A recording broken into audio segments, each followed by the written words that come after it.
Abre comigo em Mateus capítulo 4. Eu sei que o nome da nossa conferência é uma visão vitoriosa. Quantos já têm recebido, Senhor, essa visão vitoriosa? Quantos estão prontos para expandir mais ainda essa visão vitoriosa? Olha, a palavra de Deus diz em Mateus capítulo 4, e a gente vai ler aqui alguns versículos. Na verdade eu vou ler bastante versículo, mas eu vou pedir para você ir acompanhando comigo, e se você conseguir, vai anotando. E na verdade eu vou trazer bastante referências, e se você não conseguir abrir lá, anota para depois você meditar em cima disso. Mas eu queria, nesses primeiros versículos que eu vou mencionar, se você pudesse prestar atenção num padrão daquilo que Jesus está fazendo. Mateus capítulo 4, versículo 17, diz assim: Desde então começou Jesus a pregar e a dizer: arrependei-vos, porque é chegado o reino dos céus. Fala comigo, arrependimento. Ele está falando assim: olha, tem arrependimento para você enxergar o reino dos céus. Pula comigo para o versículo 23 de Mateus 4. Diz assim: Jesus foi por toda a Galileia, ensinando nas sinagogas deles, pregando as boas novas do reino. Fala comigo, evangelho do reino. Se você puder, sublinha isso, essa frase aí no versículo 23, ele diz que ele foi pregando o evangelho do reino e curando todas as enfermidades e doenças entre o povo. Vai comigo para Mateus 9, 5 capítulos para frente. Mateus 9, versículo 35 diz assim: Jesus ia passando por todas as cidades e povoados, ensinando nas sinagogas, pregando as boas novas, ou o evangelho do reino, e curando todas as enfermidades e doenças.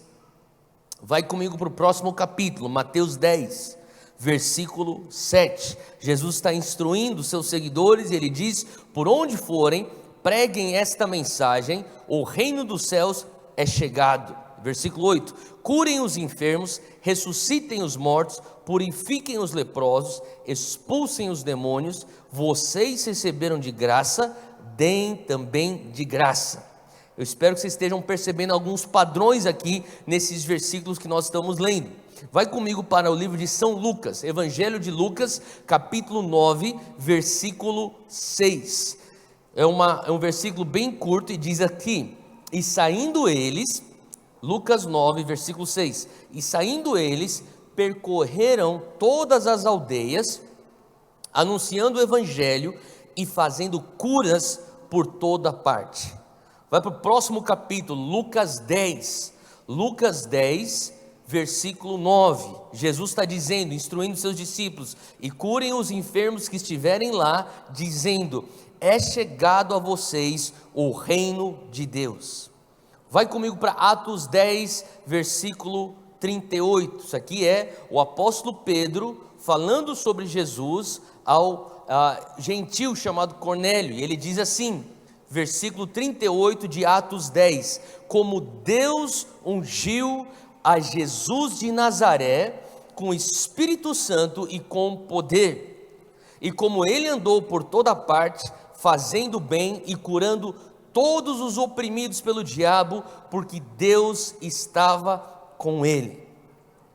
Eu vou dar uma pausa aqui na leitura das escrituras, e eu quero voltar à tua memória ao padrão que eu falei que tínhamos que observar enquanto a gente lia esses versículos. Se você for pegar os 4 evangelhos, Mateus, Marcos, Lucas, João, você vai ver que as ações do ministério público de Jesus podem ser resumidas em 4 ações. Se estiver anotando, anota isso. Todo o ministério público de Jesus pode ser resumido em 4 ações. A primeira ação que você começa a perceber ao ler esses versículos é que Jesus pregava o evangelho. Jesus pregava o evangelho. Ele ia para certos lugares, aldeias, vilarejos, cidades longínquas. Ele viajava para pregar o evangelho. A segunda ação que ele faz é, ele ensinava o evangelho. Agora, a terceira ação é que Jesus curava os enfermos. Fala comigo, curar os enfermos. E finalmente, Jesus expulsava demônios. Então essas 4 ações: Jesus pregava o evangelho, Jesus ensinava o evangelho, Jesus curava os enfermos e Jesus expulsava os demônios. 4 ações que resumem o ministério público de Jesus. Agora, o que eu quero falar hoje é o evangelho que Jesus pregou. Então, se você estiver anotando aí no teu caderno, no teu bloco de notas celular, o título de hoje é o evangelho que Jesus pregou. Jesus não veio aqui nessa terra pregando qualquer tipo de evangelho. Pelo contrário, quando nós evangélicos, nós somos chamados evangélicos porque nós cremos no evangelho e seguimos o evangelho. Amém? Faz sentido? Faz sentido? Então nós somos evangélicos porque nós cremos no evangelho e nós seguimos o evangelho. Agora, se nós formos pegar essa palavra evangelho na sua raiz original, o que significa evangelho? Evangelho significa nada mais do que boas novas, boas notícias. Agora, Jesus não veio simplesmente pregar qualquer boa notícia. A gente tem o hábito de falar, você tem que escutar, você tem que conhecer o evangelho, você tem que viver o evangelho, o evangelho transforma, tudo verdade, mas que tipo de evangelho? Jesus foi muito específico acerca de qual evangelho ele pregou. Se você percebeu, tem um tipo de evangelho que ele vem anunciando, tem um tipo de evangelho que ele vem ensinando. Agora, eu sei que isso pode chocar, e eu quero pedir só para você ter um pouquinho de paciência e deixar eu terminar o meu raciocínio, mas Jesus não veio trazendo o evangelho da salvação. Você não vai encontrar Jesus falando: olha, eu trouxe para vocês o evangelho da salvação. Ele não fala isso. Publicamente, Jesus nunca falou: você precisa nascer de novo. Quando ele fala, você precisa nascer de novo, é num contexto particular. Publicamente, Jesus não está dizendo: eu trouxe a vocês o evangelho da graça. Jesus não diz também publicamente: eu vim trazer o evangelho do amor.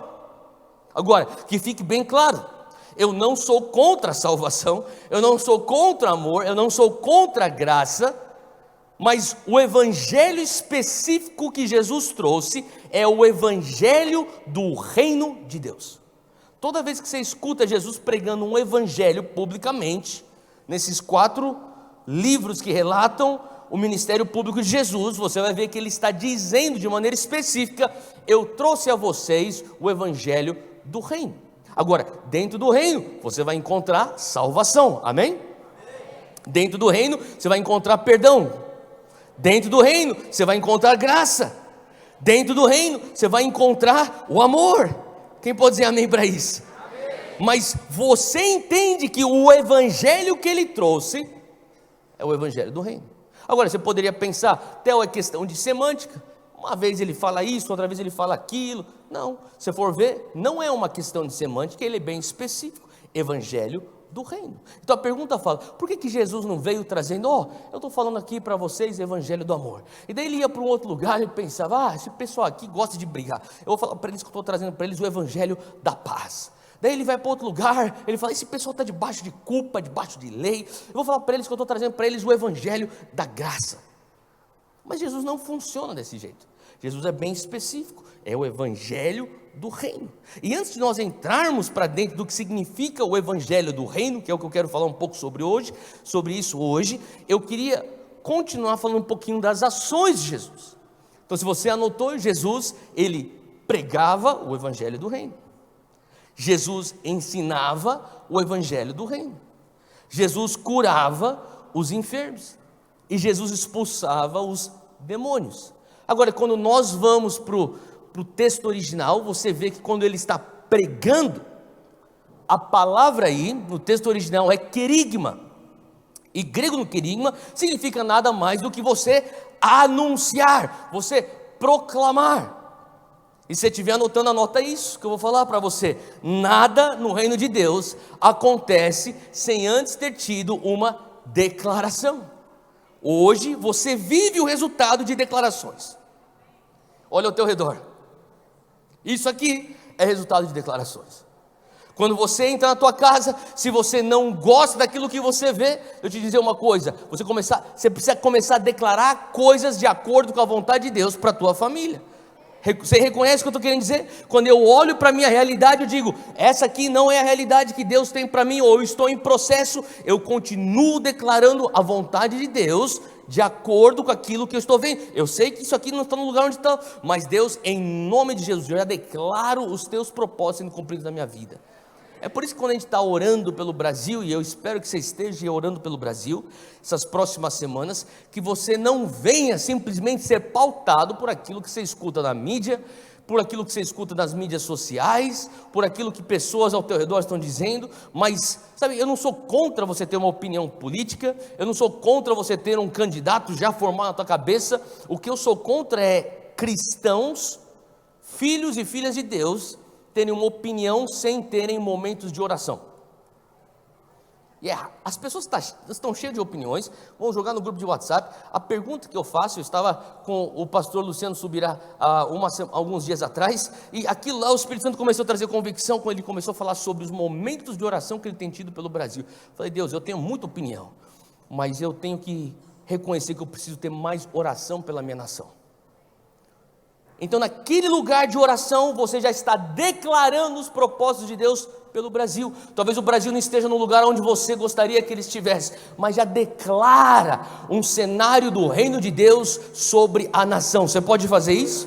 Deus, eu sei que existem situações que não é o ideal, isso aqui não é a tua vontade na nossa nação, mas deixa eu declarar a tua palavra sobre o Brasil. Pega isso e faz a mesma coisa com a tua família, porque o reino de Deus, ele vai responder de acordo com declarações. Por quê? Porque declarações são gatilhos. Aquilo que sai da tua boca, palavras que você começar a proferir, são gatilhos que põem em moção algo no mundo espiritual, que eventualmente se concretizam no mundo físico. Por isso que Jesus, ele chegava no lugar e ele dizia, eis aqui o reino de Deus.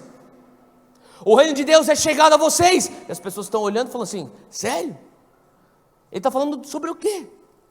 E daí de repente ele puxava um enfermo, e ele curava o enfermo, e ali ele apontava e dizia, isso aqui é o reino de Deus.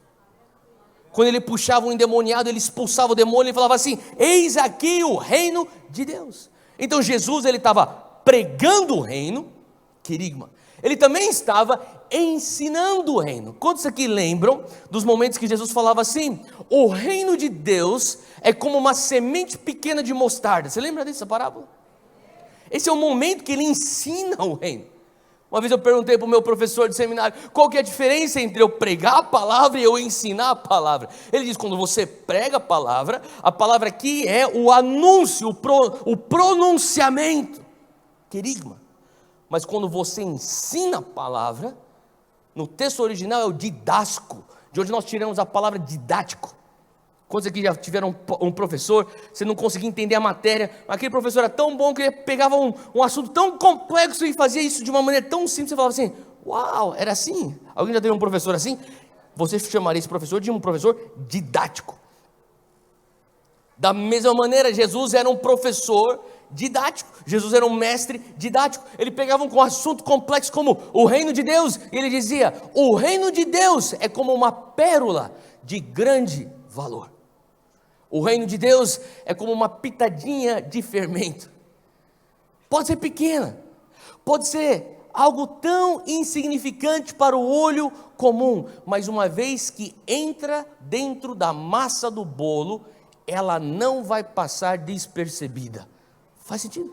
Esse é o reino de Deus. O que ele está querendo fazer? Ele está explicando o que é o reino de Deus. Então ele prega o reino de Deus, ele explica o reino de Deus. Fala comigo, discurso.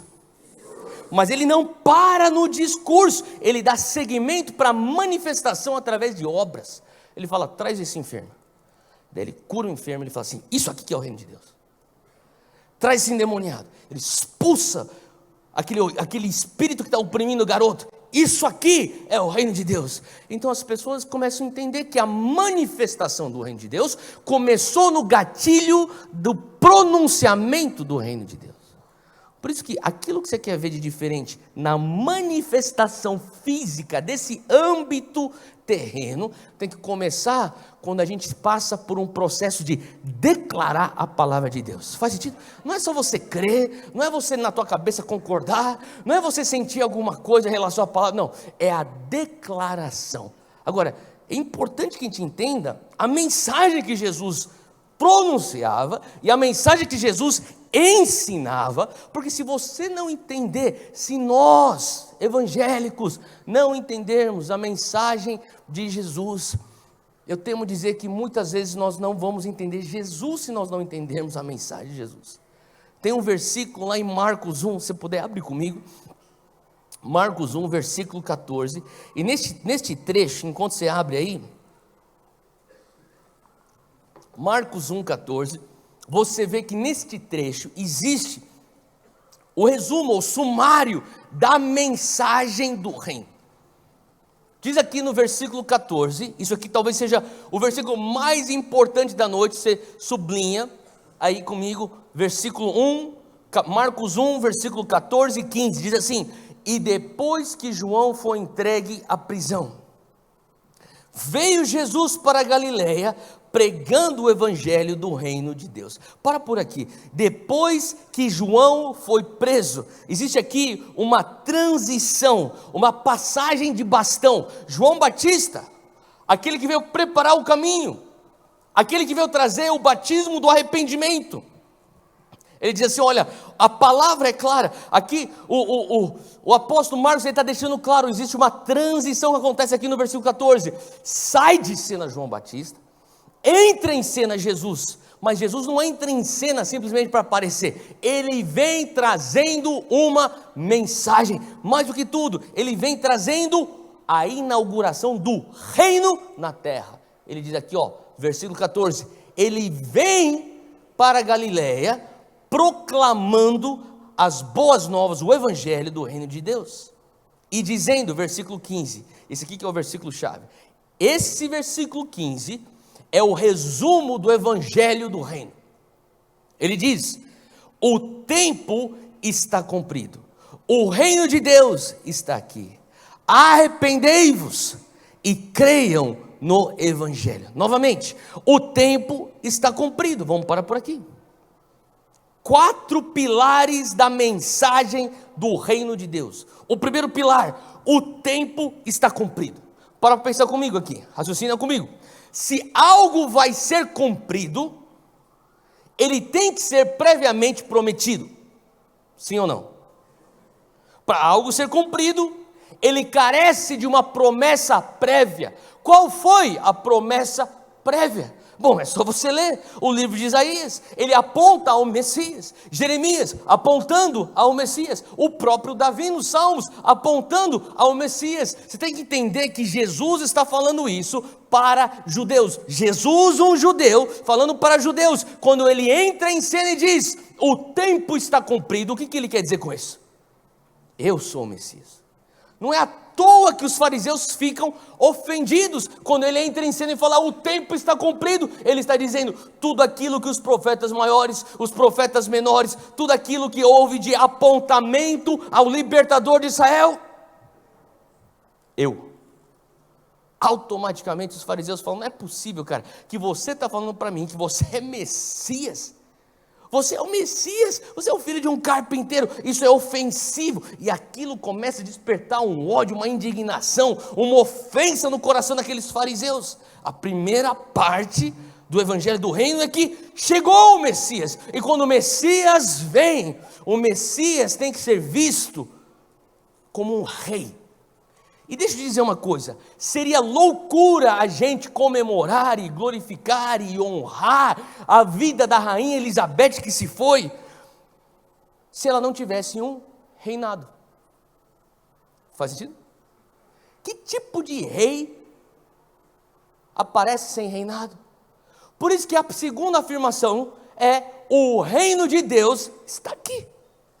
Porque os judeus estão pensando: calma aí, se você é o Messias, se você é o rei, cadê teu reino? Porque a única coisa que eu vejo é a opressão do Império Romano. Cadê teu reino, Jesus? Como que você vai chegar aqui e falar que você tem um reino, que você é um rei, eu não estou vendo esse reino. É como se você tivesse um amigo que um dia acordasse e falasse para você: oi, agora eu sou mais do que simplesmente o irmão Eduardo, eu sou o rei Eduardo. Você fala assim: sério mesmo? Qual seria a tua próxima pergunta? Você é rei do quê? Não é verdade? Se a pessoa fala assim: não, simplesmente sei, eu sou rei. Mas você é rei do quê? Porque rei sem reino é loucura, é insanidade. Não existe um rei sem reino. E na cabeça do judeu, não tem como você ser o libertador de Israel se você não traz um reino. Só que na cabeça dos caras, eles estavam pensando que o reino era um físico, um reino físico. E a única coisa que eles viam que era físico era o Império Romano.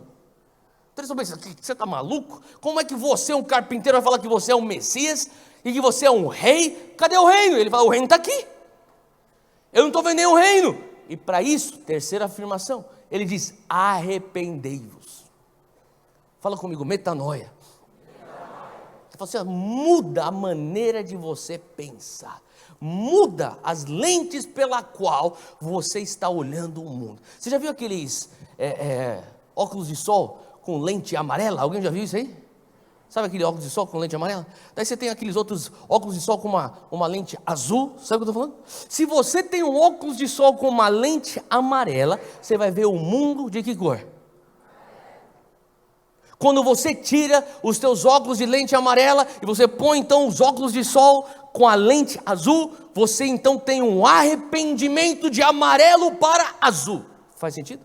Jesus está falando assim: olha, tenha um arrependimento. Era justamente isso que João Batista veio fazer. João Batista veio antes dele falando: galera, é o seguinte, muda a maneira de você enxergar esse mundo, porque se você não mudar, o Messias vai passar na tua frente, você não vai reconhecer ele. O reino vai estar sendo exposto a vocês aqui, e vocês vão totalmente ignorar o reino, porque vocês não estão com a mentalidade correta, a cosmovisão correta. Deixa eu só fazer um parênteses. Talvez a maior luta que nós precisamos travar para os próximos anos, para o futuro da igreja evangélica no Brasil, não é uma luta de simplesmente eu quero avivamento. Eu quero que você entenda uma coisa: eu amo avivamento, eu amo ter a manifestação do poder do Espírito Santo, eu creio no avivamento. Mas o que eu tenho visto, para nós termos um avivamento que vai culminar numa reforma, esse é o objetivo, nós precisamos ter uma cosmovisão bíblica. Faz sentido? A gente precisa ensinar a igreja a olhar pelas lentes bíblicas tudo. Você tem que olhar a sexualidade pelas lentes bíblicas. Você tem que olhar a economia pelas lentes bíblicas. Você vai ter que olhar as artes e entretenimento pelas lentes bíblicas. Olhe política. Se nós tivéssemos uma cosmovisão bíblica, teríamos muito menos tensão falando de política nessa época do ano. Porque é só você perguntar: o que a Bíblia diz sobre isso? O que a Bíblia fala sobre dinheiro? O que a Bíblia fala sobre família? O que a Bíblia fala sobre propriedade privada? O que a Bíblia fala sobre o trabalho? O que a Bíblia fala sobre justiça? O que a Bíblia fala sobre os necessitados? O que a Bíblia... Você faz sentido o que eu estou falando? Quando você tem as lentes bíblicas para você começar a enxergar a sociedade. Jesus está falando assim: olha, se arrependa. E daí quando você põe e você tira os óculos de lente amarela e você põe as lentes azuis, o que você começa a enxergar? Tudo azul. E quando você começa a enxergar tudo com as lentes do reino, você começa a falar assim: uau, estou vendo o reino aqui, estou vendo o reino ali, eu quero, olha o reino ali, olha o reino lá. E daí de repente você fala assim: Jesus, eu estou vendo o reino, como que eu faço parte desse negócio que eu estou vendo? E Jesus termina com a quarta afirmação: creia no Evangelho. Faz sentido? Qual que era a mensagem que Jesus trouxe? Basicamente: eu sou o Messias, eu sou o libertador de Israel, eu tenho trazido a vocês agora um reino que não é deste mundo. Arrependam-se, para você entender o que eu estou falando, e uma vez que você tem um arrependimento, creia para entrar no reino. Faz sentido? Essa é a mensagem do reino. E quando você começa a entender essa mensagem do reino, você começa a entender: não é à toa que Jesus pregou de uma maneira específica o Evangelho do reino. O Evangelho do reino. Eu comecei a entender que muitas vezes a nossa briga como evangélicos brasileiros, de tirar o povo de dentro das quatro paredes, para viver a fé para fora na cidade, tem muito a ver com o Evangelho que a gente prega no púlpito. Tem um teólogo que me inspira, que ele fala assim, Scott McKnight, ele diz: o evangelho que sair dos púlpitos vai forjar as nossas comunidades. Que tipo de evangelho a gente está pregando? A única coisa que você precisa fazer é ser salvo. Se você só prega a salvação, que faz parte do evangelho, com certeza, a única coisa que nós vamos ter é uma igreja que fala: sou salvo, eu já fiz o que eu tinha que fazer. Mas quando a gente começa a pregar o id completo, id, transformar em nações, fazer discípulos das nações, a gente está falando aqui sobre um reino invadindo, impactando a sociedade, amém? Agora eu começo a pensar aqui, nós estamos hoje é sexta-feira, não é isso? Sexta-feira à noite, todos nós reunidos dentro de uma igreja. Olha só, olha para a pessoa do teu lado, é uma pessoa religiosa, no bom sentido da palavra.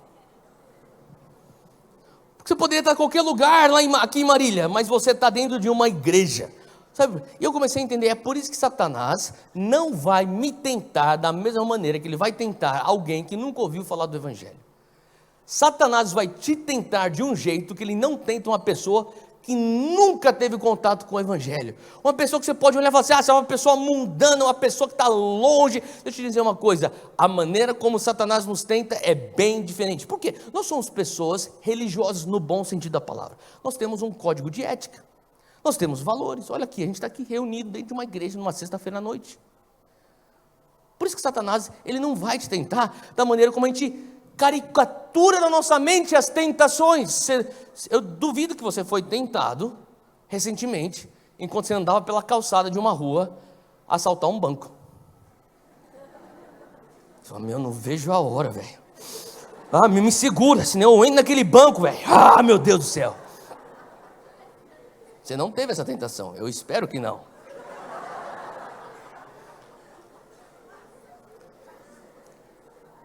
Eu também espero e acho que você não teve a tentação. Na última vez que você esteve num restaurante cortando lá um bife, lá com o teu garfo e faca, uma vozinha que veio assim: pega essa faca, esfaqueia aquela véia. Segura minha mão, Deus. Você não teve essa tentação. E também duvido que você acordou hoje de manhã e a primeira coisa que você pensou é: meu Deus, quero cheirar o máximo de cocaína possível hoje. Você não pensou isso? Então Satanás não vai te tentar com essas coisas que são caricaturas da tentação. Como é que Satanás tenta nós como crentes? Ele fala assim: olha, em vez de você viver um evangelho pleno, você está tranquilo aí com esse evangelho parcial. Fica aí.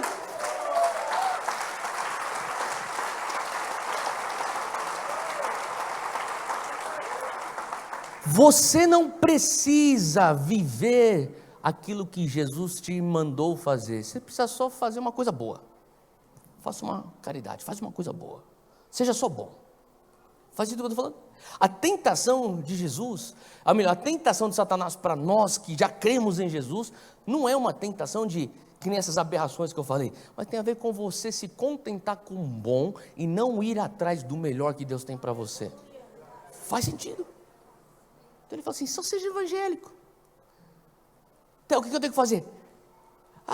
Eu acho que eu tenho que simplesmente vir para a igreja, sentar aqui no banco, depois eu saio daqui, volto domingo que vem, sento no banco e fico fazendo isso. É isso que Satanás nos tenta a fazer. E eu comecei a entender por quê. Porque o que é o melhor? O que seria então esse evangelho pleno que Satanás não quer que nós venhamos viver? Eu acho que uma das razões pela qual nós não ainda entendemos esse evangelho pleno que Jesus quer que nós venhamos viver, porque Ele trouxe esse evangelho do reino, é porque muitas vezes nós estamos confundindo a nossa missão com o nosso destino. Deixa eu repetir, nós muitas vezes confundimos a nossa missão com o nosso destino. Deixa eu fazer uma pergunta aqui: quantos aqui são salvos? Levanta a mão se você é salvo. Tá. Agora levanta bem alto se você tem certeza da tua salvação. Levanta bem alto, você tem certeza. Eu tenho certeza da minha salvação. Tá bom, beleza. Tem um irmão que ficou até de pé. Esse cara aí tá mais do que certo. Vamos lá. Isso aqui não é uma pegadinha. Se você é salvo, você está indo para onde depois daqui? Para onde? Tá bom, isso aí não é uma pegadinha. Tá bom. Então se você é salvo, você vai para o céu. Consequentemente, o céu é o teu destino, sim ou não? Tá bom. deixa eu perguntar uma coisa: por que a gente vive pensando que o céu é a minha missão? Porque crente tem essa mania de pensar que o céu é a minha missão. Qual é a tua missão na vida? Minha missão é chegar no céu. Minha missão é sair dessa terra e ir para o céu. Não, deixa eu explicar uma coisa. O céu não é a tua missão, é o teu destino. Tanto é o teu destino que Paulo diz lá em Efésios 2: pela graça sois salvos, não por obras. Faz sentido o que eu estou falando? Para que nenhum homem venha se gloriar. Então, já que você não consegue ser salvo por obras, de onde nós tiramos uma ideia de missão para chegar no céu? É simplesmente um dom que você recebe. É um dom que você recebe, é um destino que você alcança, e daí você pode perguntar: então, já que o céu não é a minha missão, é o meu destino, qual é então a minha missão? Agora, deixa eu fazer uma confissão aqui. Eu sou rato de igreja, o que significa que eu cresci na igreja a minha vida inteira, já vi tudo quanto é coisa de igreja. Então, eu falei pro pessoal, eu trouxe aqui 3 lá da igreja, e quando eles viram o pastor Domingos Jardim, um deles é japonês, o Vitor, eu falei: Nihonjin, ele. Nihonjin. Sabe o que é Nihonjin? Porque é japonês, o pastor Domingos parece um japonês. Então, e o Nihonjin de verdade que eu trouxe, o pessoal: Nihonjin, isso. Não é Nihonjin, ele só parece Nihonjin. Mas os meus avós são Nihonjin de verdade. Eles vieram como missionários do Japão para o Brasil, para evangelizar os imigrantes japoneses e plantar igreja no meio dos imigrantes japoneses. Então, a minha vida inteira eu passei dentro de igreja. Então, eu sou neto de pastor, sou filho de pastor, sou sobrinho de pastor, sou primo de pastor. Tudo lá em casa é pastor, até o cachorro que é um pastor alemão. E minha vida inteira é tipo pastor, igreja, sabe? Isso. Eu faço essa piadinha, o pessoal fala: você inventou. Não inventei. Na verdade, minha tia tinha um canil de pastor alemão. Mas enfim. Eu estou dizendo isso porque você tem que entender que eu cresci minha vida na igreja. Então, quando a nossa igreja, quando eu cresci, ela passou por diversas fases. Mas na fase que a igreja ficava pequena, porque a gente enviava os irmãos para plantar outras igrejas, assim, quem cresceu em igreja sabe o que eu estou falando. Você faz de tudo, você serve, você faz o chá, você dá o panfleto na porta, você toca a bateria, você faz a intercessão, você vai ser o tiozinho do Ministério Infantil. Quem já passou por essas fases aí que eu acabei de dizer? Você sabe o que eu estou falando? Então eu estava crescendo na minha adolescência, faz tudo. Então os caras falaram assim: cara, você consegue manter o ritmo? Fazer como assim? Tipo, bum, bum, bum, no ritmo? Consigo. Então vai tocar bateria, porque a gente não tem baterista hoje. Então, já que eu não era o inimigo do ritmo, eles me deixaram lá. Então, eu ficava lá na bateria, lá, e daí eu ficava assim, no final do culto, vendo no final da mensagem, as pessoas vindo para o apelo, para receber o Senhor Jesus como Senhor Salvador. E eles vinham para nascer de novo. E daí um dia eu comecei a ter um pensamento que eu falei: eu te repreendo em nome de Jesus. Mas hoje eu vou confessar para você o meu pensamento. Horrível meu pensamento. Mas eu fiquei pensando: Deus, isso aqui não faz sentido. Esse povo está vindo aqui para frente, eles vão ter o Senhor como Senhor e Salvador. Eles vão nascer de novo. O que significa que eles vão ter a vida eterna. Amém? Mas se eles têm a vida eterna, eles já têm um lugar garantido para eles lá no paraíso. Assim como Jesus falou para aquele ladrão: hoje mesmo eu estarei contigo no paraíso. Então eles já vão para estar com o Senhor Jesus. Mas Jesus, amanhã os caras vão ter que ir para trabalhar. Eles vão ter que ir para a faculdade. Eles vão ter que pegar trânsito, eles vão ter que pagar imposto. Eu falei: Deus, isso aqui não faz sentido. Eu acho que a melhor coisa que a gente poderia fazer aqui, Senhor, é um ministério de aceleração na igreja. Agora, você pode perguntar: que tipos de aceleração você está falando, Theo? Não é muito ortodoxo essa ideia de ministério. Mas na minha ideia da cabeça do Theo Hayashi de 16 anos de idade, eu pensava: se eles vêm para frente para aceitar Jesus e nascerem de novo, logo depois deles repetirem a oração e nascerem de novo e terem a salvação garantida, deveriam ter uns irmãos que falassem assim: olha, você que acabou de aceitar Jesus, vai com aqueles irmãos, eles vão te levar lá para a salinha para fazer, sabe, o follow-up, a sequência. E daí eles entrariam na salinha e dentro da salinha estariam 3, 4 irmãos com uma AK-47 cada. É aceleração, gente. A gente vai acelerar eles para o céu. Você tem certeza da tua salvação? Que nem o irmão que levantou e ficou de pé lá atrás. Pronto, acelerou e vai embora. Porque não faz sentido ficar aqui nessa terra. Eu com 16 anos, eu falei, pô, velho, amanhã tem uma prova de química. O que eu estou fazendo aqui? Eu podia estar no céu. Meu irmão, você vai ter que trabalhar, você vai ter que pagar imposto. Você que é palmeirense, ainda não viu o Palmeiras ganhar o Mundial.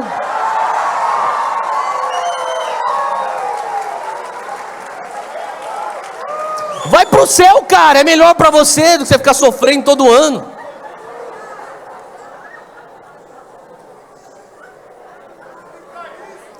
Então eu pensava isso. Mas daí sabe o que eu comecei a entender? É porque eu sempre confundia a minha missão com o meu destino. Eu pensava que a minha missão era chegar no céu, mas não é. O meu destino é o céu. E alguém pergunta, então tá bom, Theo, já que você confessou aí esse teu ministério de aceleração totalmente deturpado e não ortodoxo, qual que é a minha missão? E para isso eu diria, a nossa missão não é chegar no céu, a nossa missão é trazer o céu para a terra.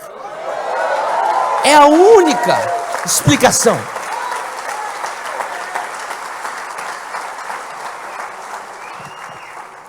Se nós entendemos que Jesus veio inaugurar o reino, se nós entendemos que Jesus é o Messias, o reino está aqui, se nós entendemos que uma vez que eu passo por um arrependimento e creio, eu já estou dentro do reino, sabe o que isso quer dizer? Que eu e você que cremos, somos embaixadores desse reino.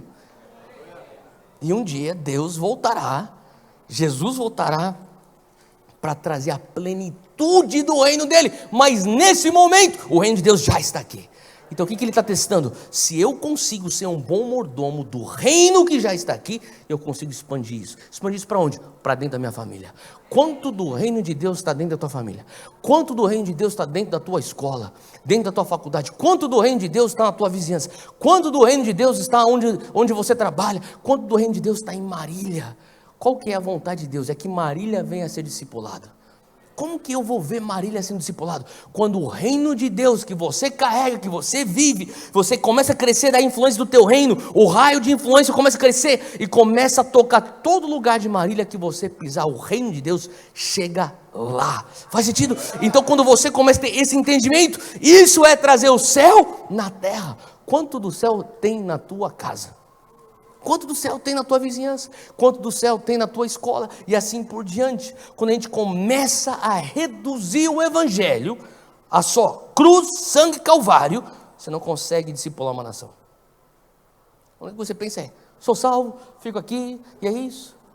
E o Senhor começou a me desafiar. Você precisa dar mais teologia para as pessoas na tua igreja. Porque a única coisa que você está falando é, vem para frente, seja salvo. Agora que eu sou salvo, pastor, o que eu faço? Volta aí domingo que vem. E depois o que eu faço? Volta aí domingo que vem. E depois, não esquece o dízimo e ofertas, mas volta aí domingo que vem. Faz sentido. Agora quando você começa a entender, o que eu faço agora que eu sou salvo? Você carrega o reino de Deus. Você tem nas suas mãos as chaves do reino. Tudo que você desligar aqui será desligado lá. Tudo que você ligar aqui será ligado lá. Então você entra aonde você trabalha e se tem lá fofoca, você desliga a fofoca e começa a ligar a verdade. Se você entra na tua casa e tem conflito, você desliga o conflito e começa a trazer a paz. Faz sentido? Se você está perto de alguém que está deprimido, você desliga a depressão e liga a alegria. Pela autoridade do reino dos céus. Por quê? Porque uma vez que você está no reino, você tem a autoridade do reino dos céus. Eu acho que nós estamos para viver cada vez mais dias que a manifestação do reino de Deus, ele precisa e irá levar crises, no bom sentido, para as pessoas que estão fora das quatro paredes da igreja. Foi justamente isso que aconteceu com Jesus em João 3. Agora, eu sei que em João 3, você conhece o versículo mais famoso do mundo.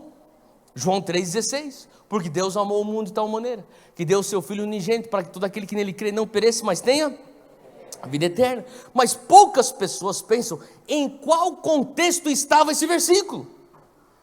O contexto era Jesus conversando com um homem num conflito.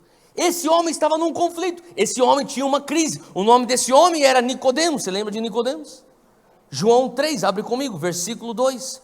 Esse homem, Nicodemos, vem e procura Jesus no meio da madrugada. O conflito dele, a crise dele era tão grande que ele tem insônia. Ele não consegue dormir mais. Ele fala assim, eu tenho que resolver esse negócio. Ele levanta no meio da madrugada e fala assim, eu vou atrás desse Jesus, eu vou resolver esse negócio, senão eu não vou ter paz. E ele vai no versículo 2, atrás de Jesus no meio da madrugada, e ele diz, mestre, sabemos que ensinas da parte de Deus, pois ninguém pode realizar os sinais que estás fazendo, se Deus não estiver com ele.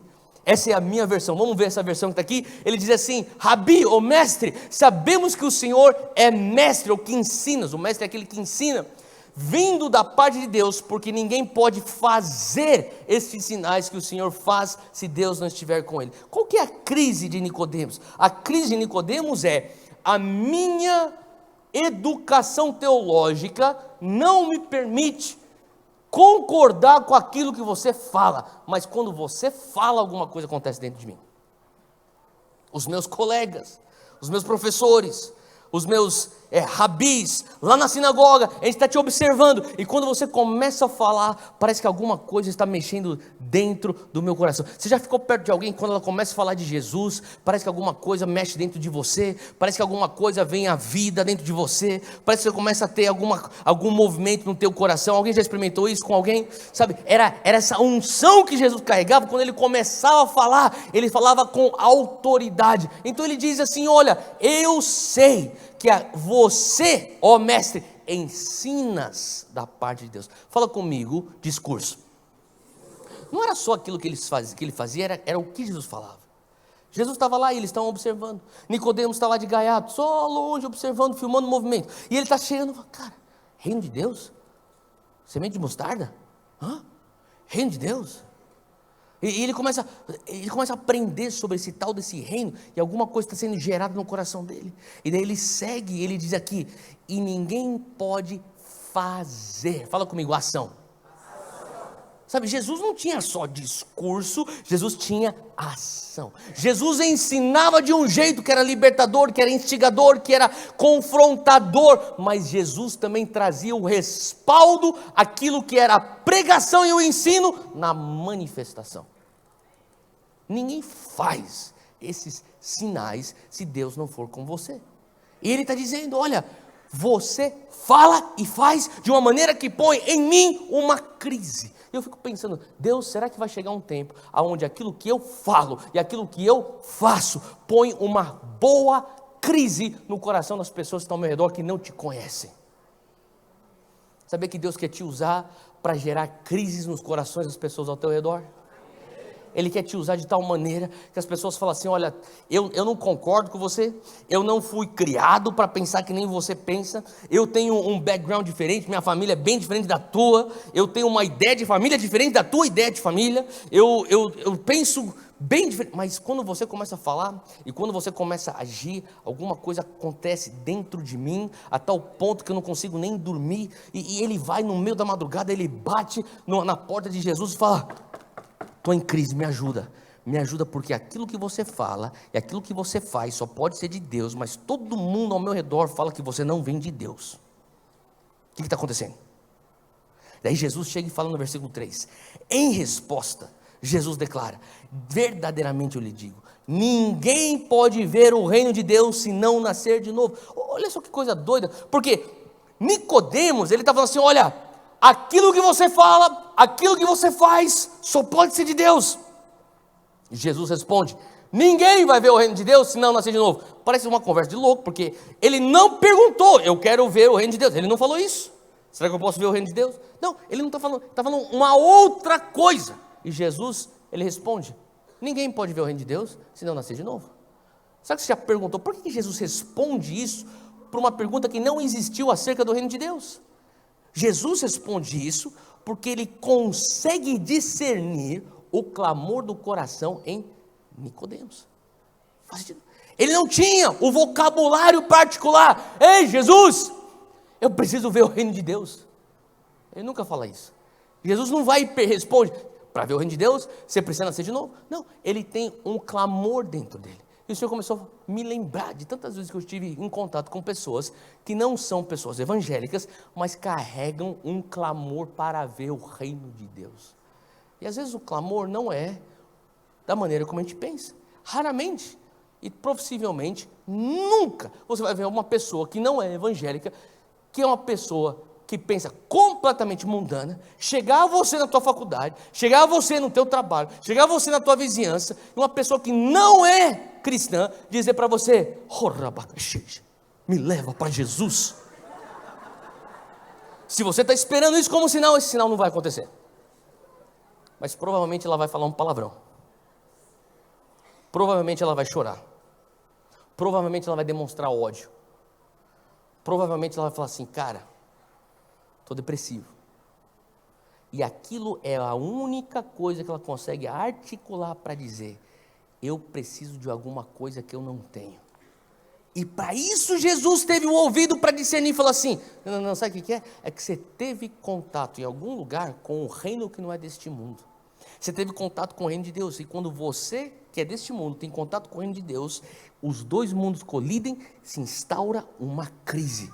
E a resposta para a tua crise é, você quer dentro do reino? Você quer entrar nesse reino? Eu quero. Você precisa nascer de novo. Sabe o que eu fico pensando? Quantas vezes a gente está falando assim, ó, vem nascer de novo, vem nascer de novo. E a gente não está falando sobre o reino e demonstrando o reino lá fora. Porque eu creio em avivamento. Eu amo avivamento. As pessoas perguntam, Theo, qual que é a tua versão de avivamento?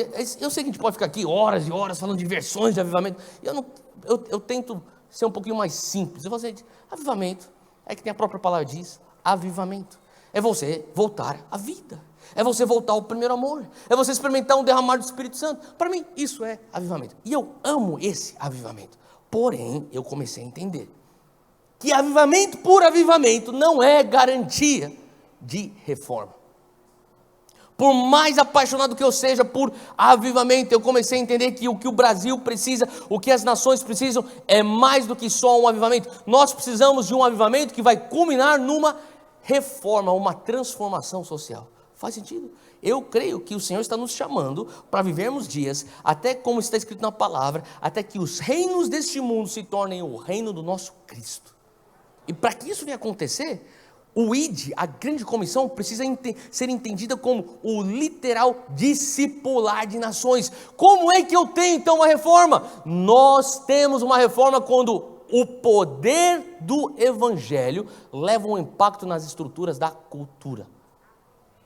Quando você começa a ver o evangelho impactando a educação, quando você começa a ver o evangelho impactando a mídia, quando você começa a ver o evangelho impactando as famílias, o setor público, daí você começa a ver o evangelho tocando o setor privado, aí você começa a ver, nós vamos ter então aqui uma reforma, é questão de tempo. Qual que é o problema do Brasil?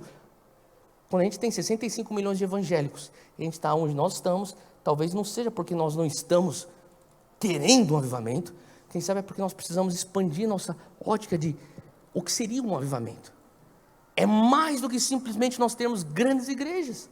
Avivamento tem que ser mais do que simplesmente eu ter um altar cheio de pessoas aceitando Jesus. E sim, eu quero ir, o céu comemora por cada alma que vem para o reino. Mas será que a gente está apontando e falando assim, olha, esse é o evangelho que Jesus pregou?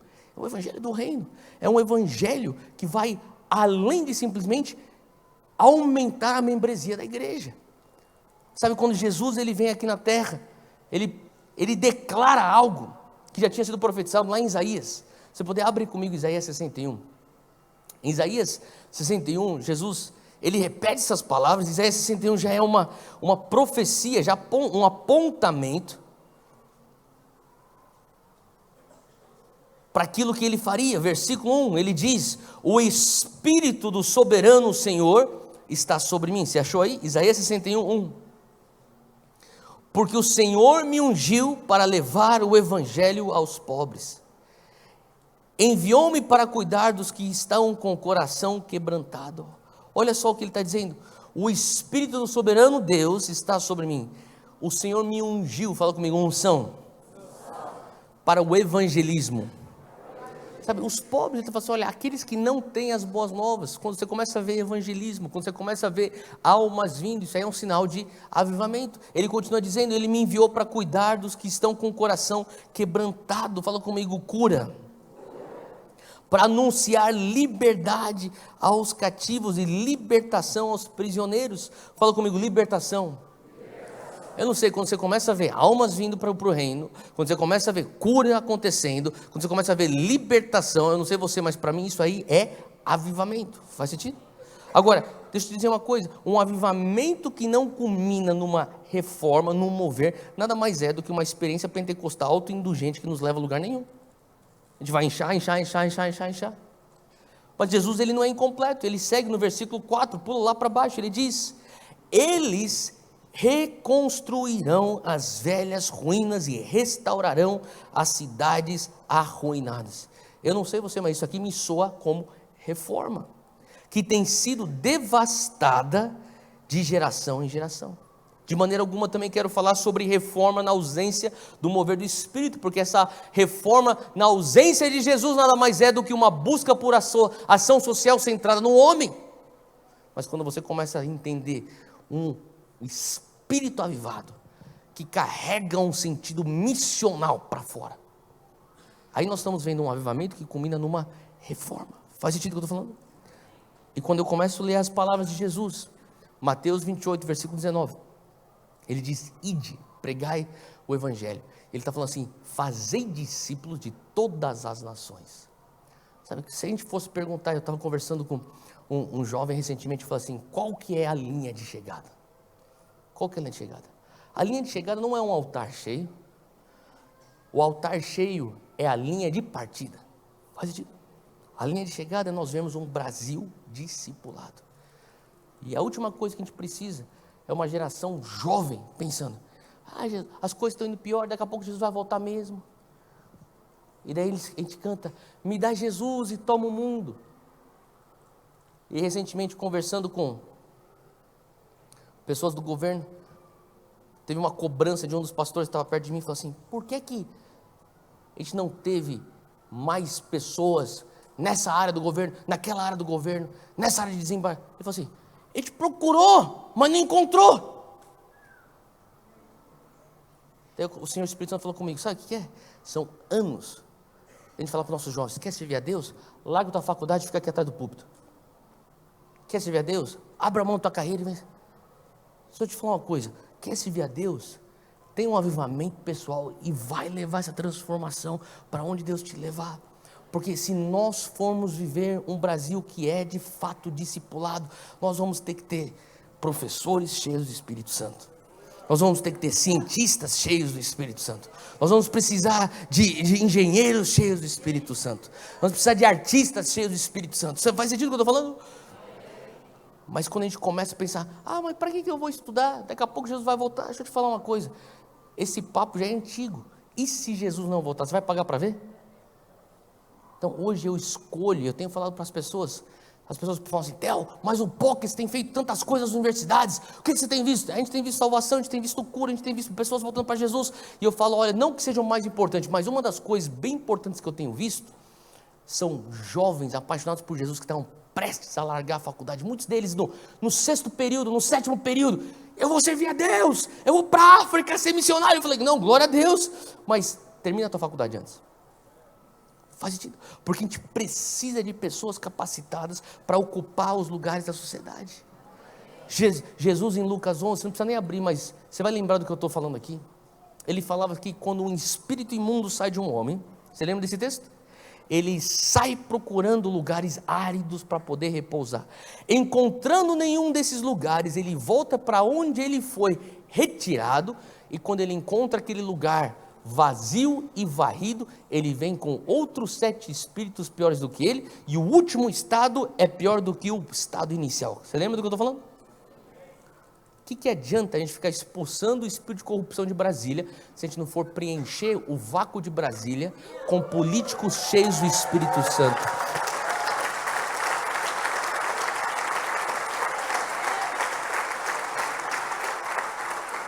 O que adianta nós falarmos contra o espírito de mamon, de ganância, e contra o setor privado, se a gente não está levantando os nossos empreendedores? A gente fala contra essa questão da evolução, que a gente não vê do macaco, isso aí é coisa do diabo. Então vamos levantar os nossos cientistas. A gente fala contra essa ideologia de gênero que está sendo plantada dentro das escolas. Deixa eu te dizer uma coisa: vamos nós começar as nossas escolas. Além de preparar os professores, começamos nós nas nossas escolas, começamos nós nas nossas universidades. Faz sentido? Quando a gente começa a ter uma mentalidade de ocupar até que Ele venha. Eu creio que o Senhor está querendo instigar a nossa igreja brasileira. E aqui, fugindo até um pouco daquilo que eu estou trazendo aqui como um roteirinho que eu queria trazer para vocês, sabe? Eu tenho realmente tido essa oportunidade de viajar para as nações e ministrar. Todo lugar que eu vou, as pessoas estão a par daquilo que Deus está fazendo no Brasil. E eles não estão falando isso só porque eu sou brasileiro. Eles realmente estão a par. Deus está fazendo alguma coisa no Brasil. E Deus está se movendo no Brasil. Mas sabe o que me traz sobriedade? É que quando eu era garoto, lá em São Paulo, eu lembro das cruzadas de Carlos Anacondia no ginásio de Ibirapuera. Onde pela primeira vez na minha vida, eu com 9 anos de idade, 10 anos de idade, eu comecei a ver as cadeiras de rodas sendo empilhadas, porque esse homem veio trazendo aquilo que eles estavam experimentando na Argentina, o avivamento da Argentina. Eles pregavam e os sinais maravilhas, aquele avivamento começava a surgir, e começava a derrubar tudo, os enfermos sendo curados, pessoas sendo libertas, salvação. Uau! Foi lá que eu comecei a ter uma paixão por avivamento. Eu lembro também quando eu tinha meus 20 e poucos anos, 19, 18 anos de idade, minha mãe começou a falar sobre um mover de crescimento de igrejas e discipulado na Colômbia. E alguns pastores junto com minha mãe foram tudo lá para a Colômbia e voltaram. Uau, Deus está fazendo coisas incríveis, é um mover na Colômbia. E as nações estão indo para lá. Por que eu menciono essas duas nações? Porque assim como foi a época da Argentina, assim como foi a época da Colômbia, hoje é a época do Brasil.